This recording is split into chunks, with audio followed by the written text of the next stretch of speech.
வணக்கம் சொந்தங்களே, நியூட்டனின் விதி சேனலூடாக உங்கள் அனைவரையும் சந்திப்பதில் மிக்க மகிழ்ச்சி. இந்த சேனலுக்கு நீங்கள் லைக் பண்ணுங்கள், ஷேர் பண்ணுங்கள், சப்ஸ்கிரைப் பண்ணிக்கொள்ளுங்கள். நான் யாழ்ப்பாணத்தில் இருக்கிறேன். யாழ்ப்பாணத்தில் எங்கே இருக்கிறேன் அப்படின்னு சொல்லிச்சுன்னா வண்ணார் பண்ணையில் இருக்கிறேன். வண்ணார் பண்ணைக்கு எதற்காக வந்தேன் அப்படின்னு சொல்லிச்சுன்னா மீனு மல்டி ஷாப் நிறுவனத்தார் வெள்ளத்தால் பாதிக்கப்பட்ட மக்களுக்கு உதவி செய்து கொண்டிருக்கிறார்கள் அப்படின்னு சொல்லி கேள்விப்பட்டேன். அந்த அடிப்படையில் இங்கே பார்த்தால் மக்களுக்கு அவர்கள் அதாவது இப்போ உங்களுக்கு தெரியும், நுழம்பு தொல்லை இப்போ அதிகரிச்சிருக்கு. இந்த நுழம்பு தொல்லையிலேருந்து பாதுகாப்பு பெறுவதற்கு நுழம்பு விலைகளை வழங்கியிருக்கின்றார்கள். அந்த வழங்குகின்ற அந்த வீடியோ காட்சியை நாங்கள் இப்போ பார்க்கலாம்.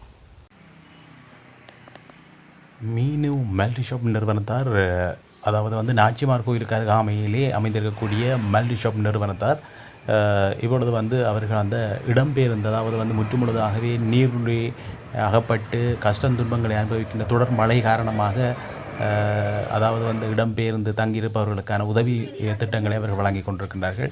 அந்த வகையிலே அந்த உதவி பெறுகின்ற அந்த வீடியோவை தான் நாங்கள் பார்க்கக்கூடிய மாதிரி இருக்குது. அந்த வகையில் மல்டி ஷாப் அதாவது மீன் மல்டி ஷாப் நிறுவனத்தினுடைய தலைவர் இருவருமே இணைந்து அந்த அதாவது இந்த உதவி திட்டங்களை அவர்கள் வழங்கி கொண்டிருக்கக்கூடிய விதமாக அங்கே அந்த வீடியோ காட்சியை நாங்கள் காணக்கூடியதாக இருக்கின்றது. குறிப்பாக அவர்களுக்கு அதாவது இந்த வெள்ளப்பெருக்கினாலே கஷ்டப்பட்ட மக்களுக்கு அவர்கள் நுழம்பு விலையினை வழங்கி கொண்டிருக்கின்ற அந்த வீடியோ காட்சியிலே நாங்கள் இப்பொழுது இணைந்து கொள்கின்றோம். அந்த வகையிலே மிகவும் தாராள மனத்தோடு இந்த நிறுவனம் மக்களுக்கு பல வழிகளிலே உதவி செய்தது என்பது இந்த நேரத்தில் நாங்கள் குறிப்பிடத்தக்கது ஒன்று.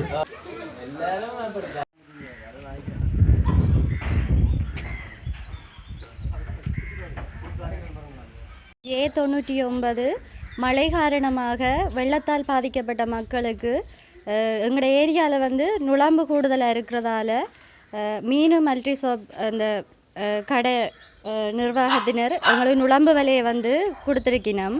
அவைகளுக்கு நன்றியை தெரிவித்துக்கொள்கிறோம். எங்களோட ஊர் மக்கள் சார்பாக நன்றியை தெரிவித்துக்கொள்கிறோம்.